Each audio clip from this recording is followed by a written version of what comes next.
Hey hello WhatsApp ভাই brother, কি অবস্থা সবার? কেমন আছো তোমরা সবাই? আশা করি আল্লাহ তাআলার অশেষ রহমতে তোমরা অনেক ভালো আছো। গাইস, কন্ট্রোভার্সি কন্ট্রোভার্সি কন্ট্রোভার্সি, আসলে এই কন্ট্রোভার্সিটা করে কারা?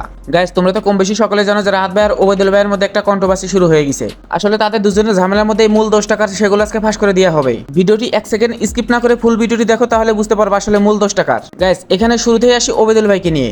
ওবাইদুল ভাই রাহাত ভাইয়ের মধ্যে ঝামেলার মূল কারণ হচ্ছে প্রান্ত দাদা। আসলে প্রান্ত দাদাটা কে?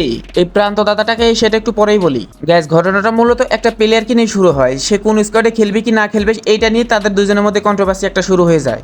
গাইস, আজ থেকে আরো 3 বছর আগে যখন ওবাইদুল ভাই গেম খেলতো, তখন এই গেম খেলার মাধ্যমে প্রান্ত দাদার সাথে তার ফ্রেন্ডশিপের মতো একটা সম্পর্ক হয়ে যায়। তো এই প্রান্ত দাদা অনেক ভালো খেলাতে ওবাইদুল ভাই তার স্কোয়াডমেট হিসেবে এই প্রান্ত দাদাকে বেছে নেয়। তারপর তারা এক স্কোয়াডে খেলতে খেলতে হঠাৎ করে বাংলাদেশ টপ 1 স্কোয়াডের সাথে তাদের পরিচয় হয়। গাইস, এখনই করবে আসল খেলা, তো তোমরা ভিডিওটি একটু স্কিপ না করে সম্পূর্ণ ভিডিওটি দেখো।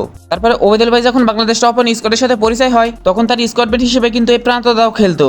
তখন বাংলাদেশ টপ 1 এর অ্যাডমিন রাহাত ভাইয়ের সাথে এই প্রান্ত দাদার পরিচয় হয়। গাইস, এদিকে আমরা একটু পরেই যাই। প্রথমে কথা বলা যাক ওবাইদুল ভাইকে নিয়ে। গাইস, ওবাইদুল ভাই প্রান্ত দাদার জন্য কি কি করছে কি না করছে, চলো তার মুখ থেকে আমরা একটু শুনে আসি। এই প্রান্তদার সাথে পরিচয় আমার হচ্ছে আরো 3 থেকে 4 বছর আগে, যখন আমরা র্যাঙ্ক পুশ করতাম এমনি অন্য একটা স্কোয়াডে, বিডি টপ 1 স্কোয়াডে। ওই সময় এখনো আমি আসি নাই, তো ওইখান থেকে আমার পরিচয় প্রান্ত দাদার। যখন আমি রাতে গেম খেলতাম, তোমাদের প্রান্ত দাদাও রাতে গেম খেলতো, তো ওইখান থেকে পরিচয় হওয়ার পরে হুট করে এক সময় প্রান্ত দাদা আমার আইডি খেলার জন্য চলে আসে। তো ওই সিজনে মেবি আমার আইডি ছিল রিজন টপ 4 এ বা 5 এ। তারপরের সিজনে আমি বাংলাদেশ টপ 1 স্কোয়াডে চলে আসি। তো প্রান্ত দাদা প্রথম দিন খেলার পরে সে বাংলাদেশ টপ 1 স্কোয়াড আর খেলবেই না। আমাকে সরাসরি বলতেছিল যে দরকার হয় আপনার আইডি আমি খেলবো না, তাও এই বাংলাদেশ টপ 1 স্কোয়াডে আমি খেলবো না। তো আমি অনেক বুঝাই, এমনকি বাংলাদেশ টপ 1 নিজেও বুঝায়, বোঝানোর পরে সে বাংলাদেশ টপ 1 স্কোয়াডে খেলতে থাকে। তো বাংলাদেশ টপ 1 স্কোয়াডের সাথে পরিচয় করাই দিছে কে? আমি, ওবাইদুল ভাই। তো তারপরে আমরা সামনের দিকে আগাই। তো প্রান্ত দাদা এমন একটা প্লেয়ার ছিল যে ওই সময় থেকে প্রান্ত দাদার পারফরমেন্স ছিল পুরাই আগুন। তো প্রান্ত দাদার পারফরমেন্স দেখে একজন ব্যক্তি প্রান্ত দাদাকে 50,000 টাকার মতো অফারও করছে, তারপরে প্রান্ত দাদা আমার কাছ থেকে যায় নাই। তো প্রান্ত দাদার ডিভাইস যখন নর্মাল হয়ে যায়, মানে একদম লো হয়ে যায়, খেলার মতো পরিস্থিতি ছিল না, তো আমি ডিসিশন নিয়ে কি করি, তোমাদের এই প্রান্ত দাদাকে আমি নিচে পিসি বানাই দিই। তো আমি পিসি বানাই দেওয়ার পরে প্রান্ত দাদা পিসতে শিফট হওয়ার চেষ্টা করে, 1-2 মাস এরকম কন্টিনিউ করে। তারপরে তার পিসটা রুম থেকে চুরি হয়ে যায়, কেননা সে থাকতো ম্যাচে, তার রুমমেট চুরি করে নিয়ে পিসি বিক্রি করে দেয়। একটা পিসি বানাইতে বা কিনতে কত টাকা খরচ পড়ে সবাই মোটামুটি ধারণা আছে। তো যাই হোক, পিসি যখন চুরি হয়ে যায় কি আর করার, ওই পিসটা আনার অনেক চেষ্টা করা হয়, তো আর হয় না। তো প্রান্ত ডিভাইসও নর্মাল, পিসিও নাই, তো ফোন কেনা দরকার এখন। তো আমি আবারও 30 থেকে 40,000 টাকার বাজেট এরকম করি যে একটা ফোন নিব। তো প্রান্ত ঢাকাতে আসে ফোন নেওয়ার জন্য। হুট করে আমি ডিসিশন না, এই ডিভাইসে প্রান্ত ভালো পারফরমেন্স করতে পারবে না। প্রান্ত যে গেম পেলে একটা ভালো গেমিং ফোন প্রয়োজন, গেমিং ফোন হাতে তুলে দিলে প্রান্ত আগুন হয়ে যাবে, একদম আগুন। তো প্রান্ত আমি ডিসিশন হুট করে নিয়ে ফেলে যে Asus ROG 6 নিয়ে দেবো। ওই টাইমে Asus ROG 6 এর দাম কেমন ছিল তোমরা সবাই মোটামুটি জানোই, তো টাকার অ্যামাউন্টগুলো আমি না বলি। তো যাই হোক, নতুন ফোন একদম Asus ROG 6 যখন কিনতে যায়, ওই টাইমে একটা ঘটনা ঘটে, অত বিস্তারিত না বলি তোমাদেরকে আমি। তো আমি তোমাদের বট ভাই মানে বাংলাদেশ টপ 1 এর কাছে 5,000 টাকা হাওলা আসতেছিলাম, মানে শর্ট পড়ছিল, যেহেতু আমার বাজেট ছিল 30-40, ওইখানে 80 পার হয়ে যাচ্ছে। তো তোমাদের বাংলাদেশ টপ 1 বলে না, তার কাছে নাকি ছিল না। যাই হোক, ওইখান থেকে আমরা ফোন টোন নিয়ে দিই। তো ফোন ফাইনালি প্রান্ত দাদার হাতে চলে আসে। প্রান্ত দাদার হাতে এই ফোন আসার পরে প্রান্ত দাদা হয়ে যায় একাই 4 জনের সমান, মানে স্কোয়াড পুরাই তখন আগুন হয়ে যায়। তখন কিন্তু প্রান্ত দাদার টুর্নামেন্ট কোনো কিছু খেলতো না, শুধু র্যাঙ্ক খেলতো। প্রান্ত দাদার পারফরমেন্স এতটাই ভালো ছিল যে বাংলাদেশ টপ 1 টুর্নামেন্টের জন্য প্রান্ত দাদাকে অফার করে। তো আস্তে আস্তে বাংলাদেশ টপ 1 এর সাথে টুর্নামেন্টও খেলে। তো এইখানে আরো কিছু কথা তোমাদেরকে বলা প্রয়োজন। আমি যখন বাংলাদেশে গেছিলাম, তো প্রান্ত দাদাকে নিয়ে বিভিন্ন জায়গায় ঘুরছি। তো এক কথায় প্রান্ত দাদাকে নিয়ে যত যা করার আমি করি। প্রান্ত দাদাকে আমার ছোট ভাইয়ের মতো বলি। ইভেন কে যারা আমার সাবস্ক্রাইবাররা আসো, আসলে আমি ওবাইদুল ভাই নাকি প্রান্ত দাদা, তোমরা কিন্তু এই বিষয়টা কনফিউজ হয়ে যাইতা, ঠিক আছে? তো প্রান্ত দাদার জন্য আমি কি করি নাই ভাই, আমি বললে মনে করো কয়েক ঘন্টা পার হয়ে যাবে, তাও শেষ হবে না। গাইস, তোমরা তো শুনলে যে ওবাইদুল ভাই প্রান্ত দাদার জন্য কি কি করছে কি না করছে, সেগুলো পুরো ডিটেলস তোমাদেরকে জানিয়ে দিল। গাইস, ওবাইদুল ভাইয়ের কথা শুনে মনে হলো যে এই প্রান্ত দাদা ওবাইদুল ভাইয়ের হাত ধরে সব জায়গায় একটা পরিচিত মুখ হয়ে উঠেছে। গাইস, কথাটা কিন্তু একেবারেই মিথ্যা না। আমিও কিন্তু তাদের শুরু থেকেই ফলো করে আসতেছি এবং শুরু থেকে তাদের ভিডিও দেখে আসতেছি, এবং আমিও কিন্তু জানি এই প্রান্ত দাদা উপরে ওঠার জন্য ওবাইদুল ভাইয়ের অবদান কতটুকু।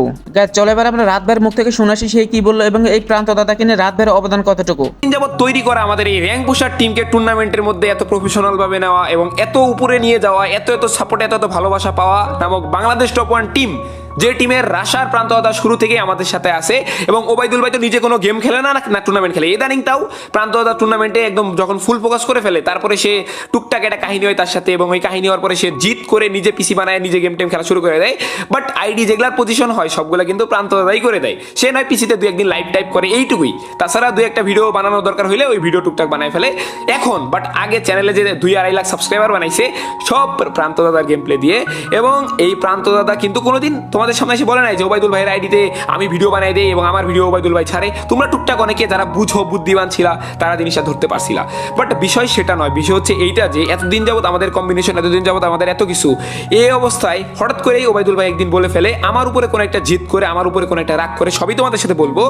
এবং তারপর প্রান্তকে বলে ওঠে যে তুমি রাদের সাথে আর খেলবা না, রাদের সাথে খেললে তোমার সাথে আমার সম্পর্ক ক্লোজ। তারপরে প্রান্ততা পরে যায় এক চিপায় যে বাংলাদেশ টপ ওয়ান স্কোয়াডের সাথে সে শুরু থেকে ছিল, সেই বাংলাদেশ টপ ওয়ান স্কোয়াড ছেড়ে সে কিভাবে যায় টুর্নামেন্টের জন্য। বাট র্যাঙ্ক পুশের জন্য কখনোই প্রান্ততাকে টান দেওয়া হয় নাই। প্রান্ততা ওবাইদুল ভাইয়ের প্লেয়ার ছিল, থাকবে, এবং এখন পর্যন্ত যদি প্রান্ততাকে ধরে আনি, একটু পরে আনবো তো আমরা ডিসকর্ডে আনবো, সে তখনও কিন্তু সবই বলবে। তো সবকিছু বলবে, এন্ড বলার পরে তোমরা বিচার করো যে আসল দোষীটা কে, আসল বেঈমানটা কে, এবং আসলে কি নাটকটা আমাদের আব্দুল কাকা সাজাইছে। আর বললাম না অভিনয়ের জন্য আব্দুল কাকা সেরা রে। তো এই সেরা পদকটা আজকে তোমরাই দিবা তাকে কথাগুলো শোনার পরে। এবং যদি ভুল হয়ে থাকে আমারও বলতে পারো যে আমার এই ভুল, আমি এই ভুল করছি। কিন্তু তোমাদেরকে বলি, আমি কিন্তু টোটালি প্রান্তদাতাকে টান দিয়ে নেই নাই। প্রান্তদাতা ডিসিশন সে নিজে ইচ্ছাই নিছে যে না, টুর্নামেন্টে আমাদের এই স্কোয়াডে খেলা উচিত, মানুষ এত সাপোর্ট করে, এত ভালোবাসে।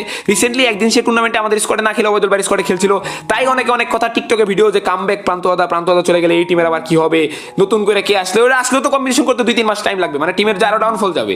তো তোমরা যে এত সাপোর্ট করতা, তোমাদেরই তো মানে জিনিসটা কেমন লাগবে তোমরা ভাবো। তো সবকিছু বিবেচনায় প্রান্তদাতা আমাদের টিমে আসার সিদ্ধান্ত নেয়, নট আমার আইডি খেলার বা আমার প্লেয়ার হওয়ার। সে বাংলাদেশ টপ ওয়ান টিমে আসার সিদ্ধান্ত নেয়। বাংলাদেশ টপ ওয়ান টিম আমার একার না, আমাদের সবার। এখন যদি প্রান্তদাতা ডিসিশন নেয় সে আমাদের টিমে এসে খেলবে, এখন এখানে তোমাদের বলার কি আছে ভাই? তোমরা এখন আমার এখানে কি বলতে চাও?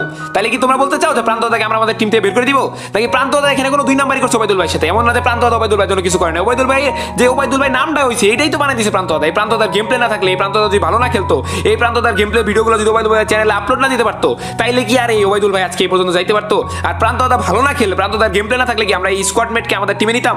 আমাদের টিমে কি ওবাইদুল ভাই নিতাম? ওবাইদুল ভাই তো কোনো গেমই খেলতো না, সে টোটালি, সে ব্যস্ত মানুষ, সে টুকটাক যা খেলার এমনি হালকা পাতলা। গাইস এখানে আমরা রাতবার কথা শুনে বুঝতেছি যে ওবাইদুল ভাই আসলে তার আইডিতে খেলতো না, আসলে ওবাইদুল ভাইয়ের আইডিতে এই প্রান্তদাতা গেম প্লে করে দিত। রাতবার কথা শুনে আমরা বুঝতেছি এই প্রান্তদাতা অনেকটা রাশার প্লেয়ার ছিল, মানে বিআর র্যাঙ্কের মধ্যে। সেই জন্য যেহেতু এই প্রান্তদাতা ওবাইদুল ভাইয়ের অনেক আগের একটা স্কোয়াডমেট, তাই ওবাইদুল ভাইয়ের আইডিতে এই প্রান্তদাতা গেম প্লে করে দিত, এবং আমরা সবাই বুঝতাম যে এটা ওবাইদুল ভাই না, এটা আসলে ওবাইদুল ভাই। মূলত সেটা ওবাইদুল ভাই থাকতো না, তার ওবাইদুল ভাইয়ের আইডিতে এই প্রান্তদাতা গেম প্লে করে দিত। দেখো ভাই, যেহেতু আমরা ফ্রি ফায়ার প্লেয়ার, আমরা কিন্তু সবাই মিলে একই প্ল্যাটফর্মে গেম খেলে থাকি এবং একই প্ল্যাটফর্মে কাজ করে থাকি, তাই কেউ কারোর সাথে ঝামেলা না করে বিষয়টা মিলমিশ করে নেওয়াই ভালো। যেহেতু আমরা ফ্রি ফায়ার প্লেয়ার, ওই পরিপ্রেক্ষিতে আমরা একে অপরের ভাই, এই ভাইয়ের মধ্যে থেকে এই কন্ট্রোভার্সি না করাই ভালো। 2 দিন পর এমন কন্ট্রোভার্সি শুরু হলে আমাদের ফ্রি ফায়ার প্লেয়ারদের মধ্যে একটা বদনাম সৃষ্টি হয়ে যায়, তাই আমার পক্ষ থেকে তোমাদের মধ্যে মিলমিশ হয়ে যাওয়াটাই ভালো। গাইস ভিডিওটি আমি এখানে শেষ করে দিচ্ছি। ভিডিওটি তোমাদের কাছে কেমন লাগলো? যদি ভালো লাগে তাহলে like, comment, share and subscribe করে দিতে ভুলবো না কিন্তু। আজ আমি যাচ্ছি, দেখা হবে নেক্সট ভিডিওতে। আল্লাহ হাফেজ গাইস, টাটা।